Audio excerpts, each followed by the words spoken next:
Los tiempos actuales. En nuestro día, el término dignidad viene utilizado principalmente para destacar el carácter singular de la persona humana, inconmensurable con respecto a los demás seres del universo.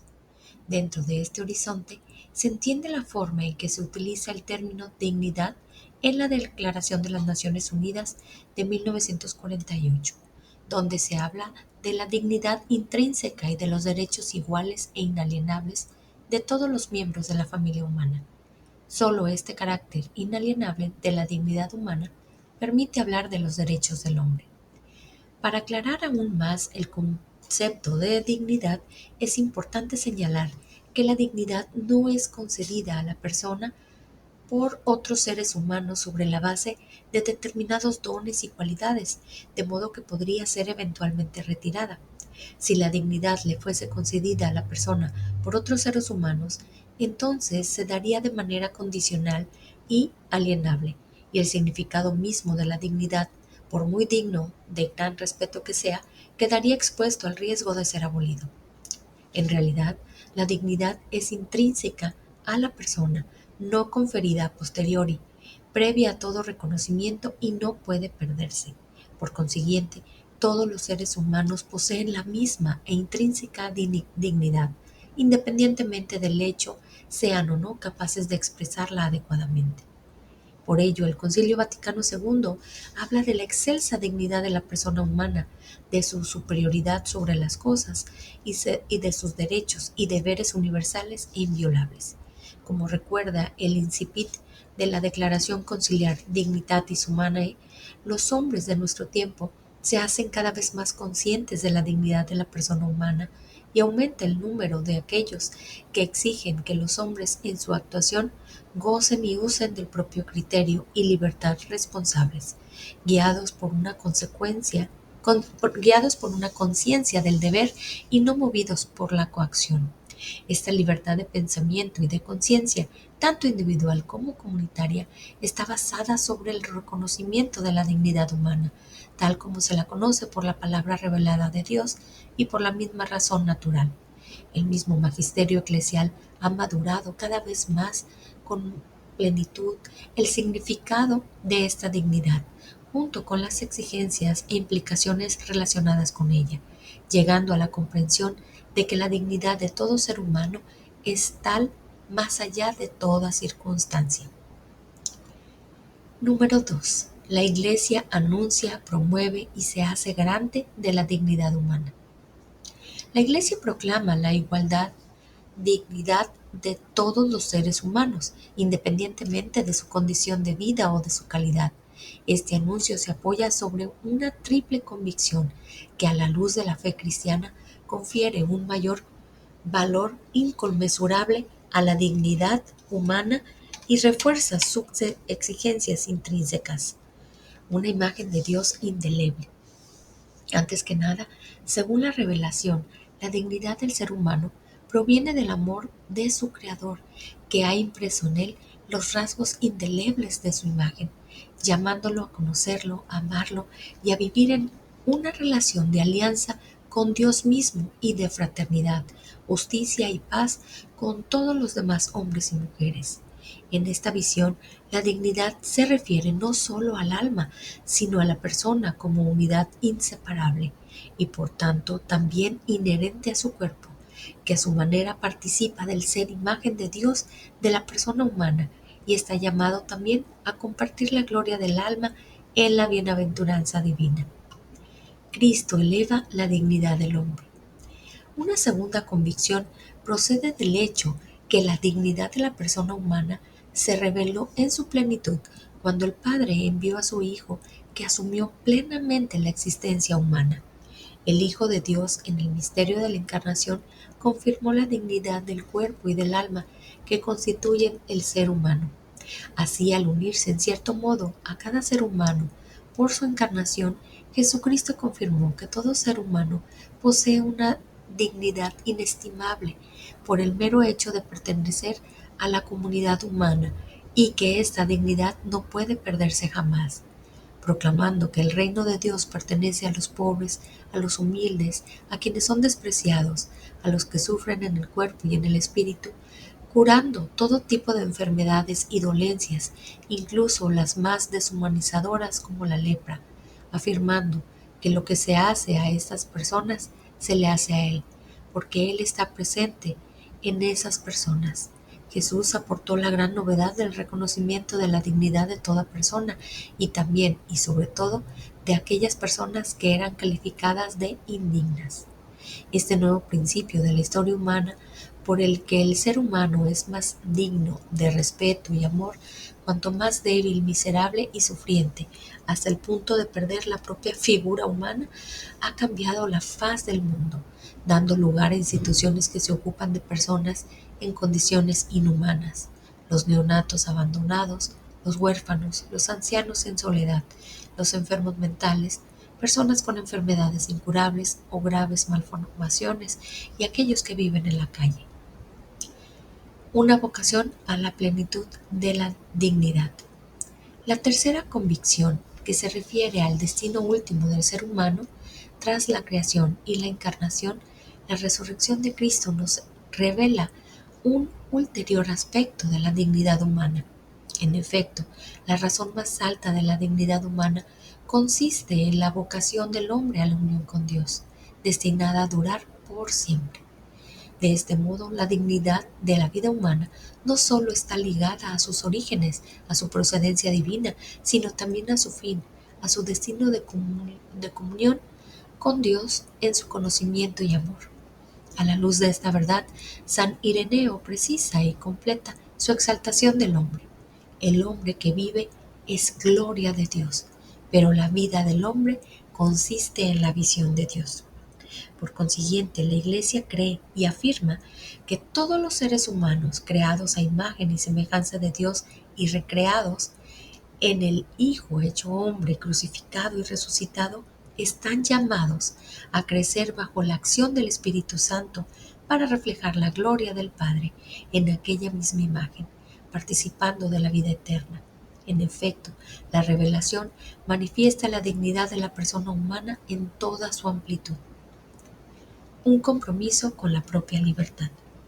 Aunque cada ser humano posee una dignidad inalienable e intrínseca desde el principio de su existencia como don irrevocable, depende de su decisión libre y responsable expresarla y manifestarla en plenitud o empañarla. Algunos padres de la Iglesia, como San Ireneo o San Juan Damasceno, establecieron una distinción entre la imagen y la semejanza de las que habla del Génesis, permitiendo así una visión dinámica de la propia dignidad humana. La imagen de Dios se confía a la libertad del ser humano para que bajo la guía y acción del Espíritu crezca su semejanza con Dios y cada persona alcance su máxima dignidad. Cada persona está llamada a manifestar en el plano existencial y moral el horizonte ontológico de su dignidad, en la medida en que con su propia libertad se orienta hacia el verdadero bien, como respuesta al amor de Dios. Así, en la medida en que ha sido creada a imagen de Dios por una parte, la persona humana nunca pierde su dignidad y nunca deja de estar llamada a abrazar libremente el bien. Por otra parte, en la medida en que la persona humana responde al bien, su dignidad puede manifestarse, crecer y madurar libre, dinámica y progresivamente. Esto significa que también el ser humano debe esforzarse por vivir a la altura de su dignidad. Se comprende entonces en qué sentido el pecado puede herir y ensombrecer la dignidad humana como acto contrario a ella, pero al mismo tiempo que nunca puede borrar el hecho que el ser humano ha sido creado a imagen de Dios. La fe, por tanto, contribuye decisivamente a ayudar a la razón en su percepción de la dignidad humana y a acoger, consolidar y clarificar sus rasgos esenciales, como ha señalado Benedicto XVI. Sin la ayuda correctora de la religión, la razón puede ser también presa de distorsiones, como cuando es manipulada por las ideologías o se aplica de forma parcial en detrimento de la consideración plena de la dignidad de las personas humanas. Después de todo, dicho abuso de la razón fue lo que provocó la trata de esclavos en primer lugar y otros muchos males sociales, en particular la difusión de las ideologías totalitarias del siglo XX. 3. La dignidad, fundamento de los derechos y los deberes humanos. Como ya recordó el Papa Francisco, en la cultura moderna, la referencia más cercana al principio de la dignidad inalienable de la persona es la Declaración Universal de los Derechos del Hombre, que San Juan Pablo II definió piedra militar, piedra miliar puesta en el largo y difícil camino del género humano, y como una de las más altas expresiones de la conciencia humana, para resistir a los intentos de alterar o eliminar el significado profundo de esa declaración. Vale la pena recordar algunos principios esenciales que se deben siempre respetar. El respeto incondicionado de la dignidad humana. En primer lugar, aunque cada vez hay más conciencia de la cuestión de la dignidad humana, sigue habiendo hoy muchos malentendidos sobre el concepto de dignidad que distorsionan su significado. Algunos proponen que es mejor utilizar la expresión dignidad personal y derechos de la persona en lugar de dignidad humana y derechos del hombre, porque entienden por persona solo un ser capaz de razonar. En consecuencia, sostienen que la dignidad y los derechos se infieren de la capacidad de conocimiento y libertad, de las que no todos los seres humanos están dotados. Así pues, el niño no nacido no tendría dignidad personal, ni el anciano incapacitado, ni los discapacitados mentales. La Iglesia, por el contrario, insiste en el hecho de que la dignidad de toda persona humana, precisamente porque es intrínseca, permanece más allá de toda circunstancia y su reconocimiento no puede depender, en modo alguno, del juicio sobre la capacidad de una persona para comprender y actuar libremente. De lo contrario, la dignidad no sería como tal inherente a la persona, independientemente de sus condicionamientos, y por tanto merecedora de un respeto incondicional. Solo mediante el reconocimiento de la dignidad intrínseca del ser humano, que nunca puede perderse, desde la concepción hasta la muerte natural, puede garantizarse a esta cualidad un fundamento inviolable y seguro. Sin referencia ontológica alguna, el reconocimiento de la dignidad humana oscilaría a merced de valoraciones diversas y arbitrarias. La única condición, por tanto, para que pueda hablarse de dignidad por sí misma, inherente a la persona, es que ésta pertenezca a la especie humana, por lo que los derechos de la persona son los derechos humanos. Una referencia objetiva para la libertad humana. En segundo lugar, a veces se abusa del concepto de dignidad humana para justificar una multiplicación arbitraria de nuevos derechos, muchos de los cuales suelen ser contrarios a los definidos originalmente y no pocas veces se ponen en contradicción con el derecho fundamental a la vida, como si hubiera que garantizar la capacidad de expresar y realizar cada preferencia individual o deseo subjetivo. La dignidad se identifica entonces con una libertad aislada e individualista que pretende imponer como derechos garantizados y financiados por la comunidad ciertos deseos y preferencias que son subjetivas. Pero la dignidad humana no puede basarse en estándares meramente individuales ni identificarse únicamente con el bienestar psicofísico del individuo. Al contrario, la defensa de la dignidad del ser humano se fundamenta en las exigencias constitutivas de la naturaleza humana, que no dependen ni de la arbitrariedad individual ni del reconocimiento social. Los deberes que se derivan del reconocimiento de la dignidad del otro y los correspondientes derechos que de ellos se derivan tienen, por tanto, un contenido concreto y objetivo, basado en la naturaleza humana común. Sin esa referencia objetiva, el concepto de dignidad queda sometido a las más diversas arbitrariedades, así como los intereses de poder. La estructura relacional de la persona humana. La dignidad de la persona humana, a la luz del carácter relacional de la persona, ayuda también a superar la perspectiva reductiva de una libertad autorreferencial e individualista, que pretende crear los propios valores prescindiendo de las normas objetivas del bien y de la relación con los demás seres vivos. Cada vez más, de hecho, se corre el riesgo de restringir la dignidad humana a las capacidades de decidir discrecionalmente sobre uno mismo y sobre su propio destino, independientemente del de los demás, sin tener en cuenta la pertenencia a la comunidad humana. En esta concepción tan errónea de la libertad, los deberes y los derechos no pueden reconocerse mutuamente para que cuidemos unos de otros. En realidad, como recuerda San Juan Pablo II, la libertad es puesta al servicio de la persona y de su realización mediante el don de sí misma y la otra acogida del otro. Sin embargo, cuando la libertad es absolutizada en clave individualista, se vacía de su contenido original y se contradice en su misma vocación y dignidad. Así pues, la dignidad del ser humano incluye también la capacidad inherente a la propia naturaleza humana de asumir obligaciones hacia los otros. La diferencia entre el ser humano y el resto de los seres vivos, que resalta gracias al concepto de dignidad, no debe hacernos olvidar la bondad de los demás seres creados, que existen no solo en función del ser humano, sino también con un valor propio y por tanto como dones que le han sido confiados para que custodiados y cultivados.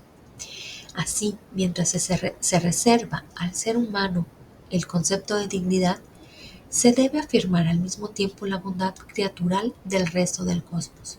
Como subraya el Papa Francisco, precisamente por su dignidad única y por estar dotado de inteligencia, el ser humano está llamado a respetar lo creado con sus leyes internas.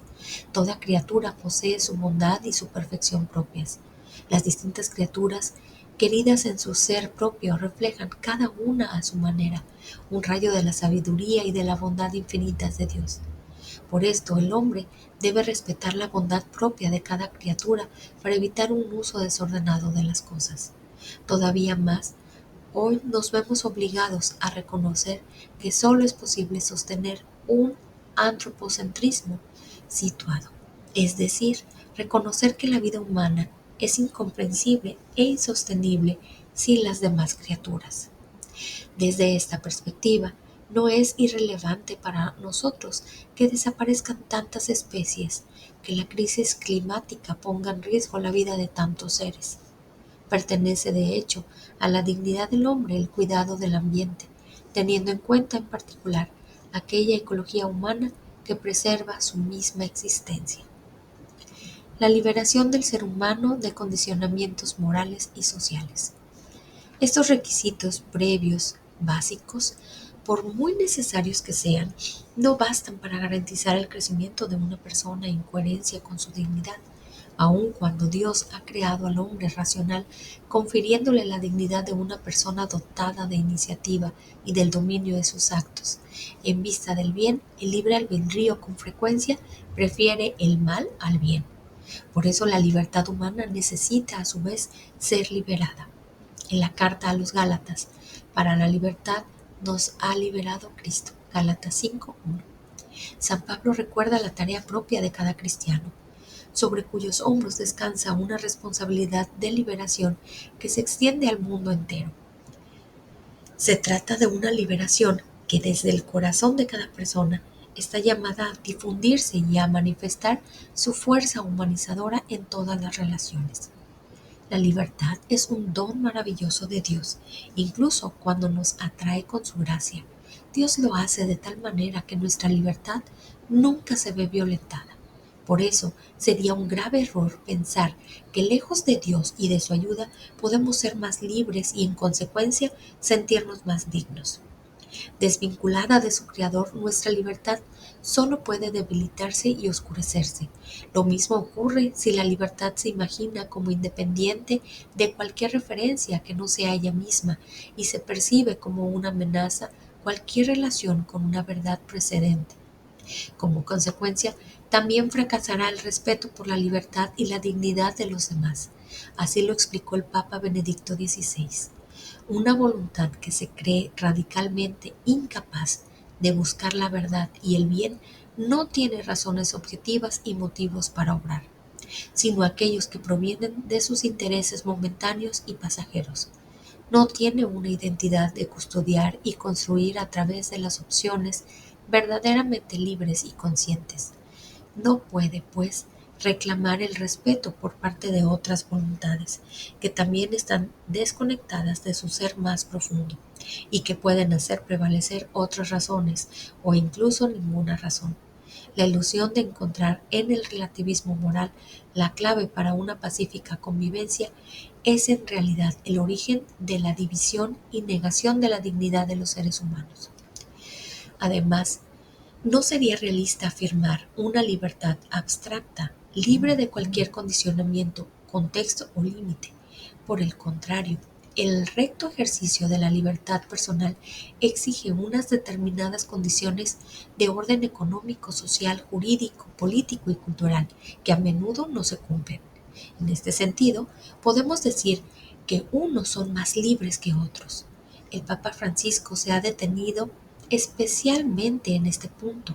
Algunos nacen en familias de buena posición económica, reciben buena educación y crecen bien alimentados, o poseen naturalmente capacidades destacadas. Ellos seguramente no necesitarán un estado activo o reclamarán libertad, pero evidentemente no cabe la misma regla para una persona con discapacidad, para alguien que nació en un hogar extremadamente pobre, para alguien que creció con una educación de baja calidad y con esas escasas posibilidades de curar adecuadamente sus enfermedades. Si la sociedad se rige primariamente por los criterios de la libertad de mercado y de la eficiencia, no hay lugar para ellos, y la fraternidad será una expresión romántica más. Por lo tanto, es indispensable comprender que la liberación de las injusticias promueve la libertad y la dignidad humana en todos los niveles y relaciones de las acciones humanas.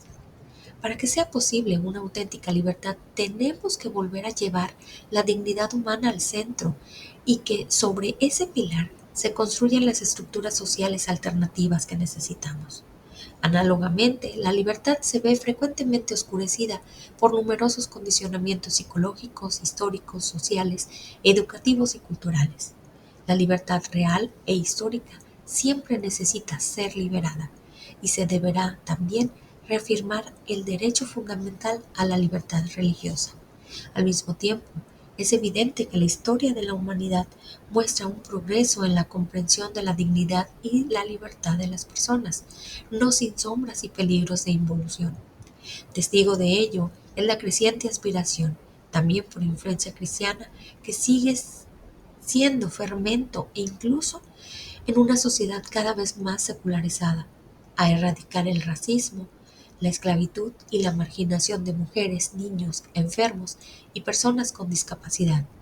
Pero este arduo camino dista mucho de haber terminado.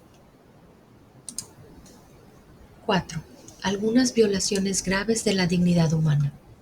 A la luz de las reflexiones hechas hasta ahora sobre la centralidad de la dignidad humana, esta última sección de la Declaración aborda algunas violaciones concretas y graves de la misma.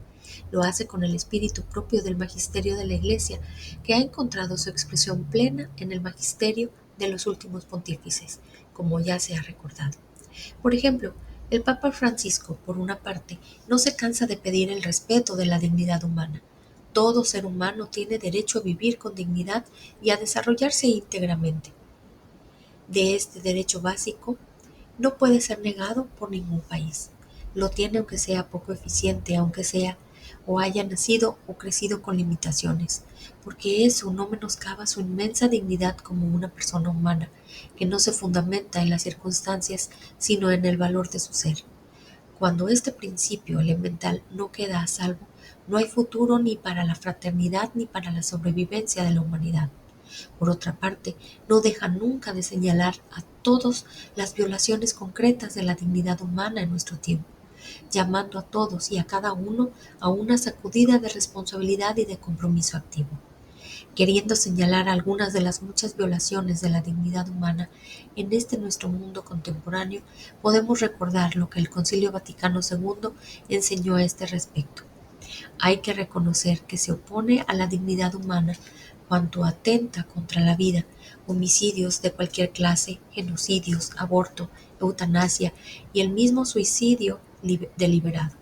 Atenta además contra nuestra dignidad cuando viola la integridad de la persona humana, como por ejemplo las mutilaciones, las torturas morales o físicas, los conatos sistemáticos para dominar a la mente ajena.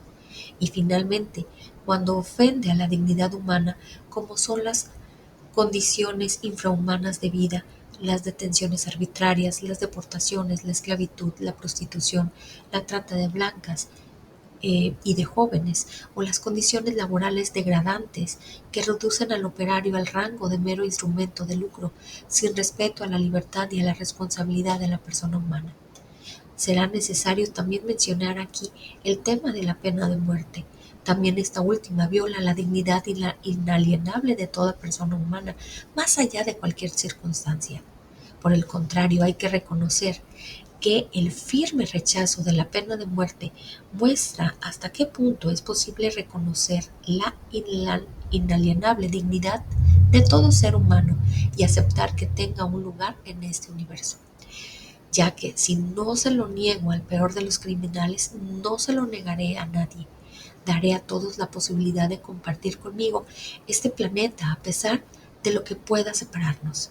También parece oportuno reiterar la dignidad de las personas encarceladas, que a menudo se ven obligadas a vivir en condiciones indignas, y que la práctica de la tortura atenta contra la dignidad de todo ser humano, más allá de todo límite, incluso si alguien es culpable de delitos graves.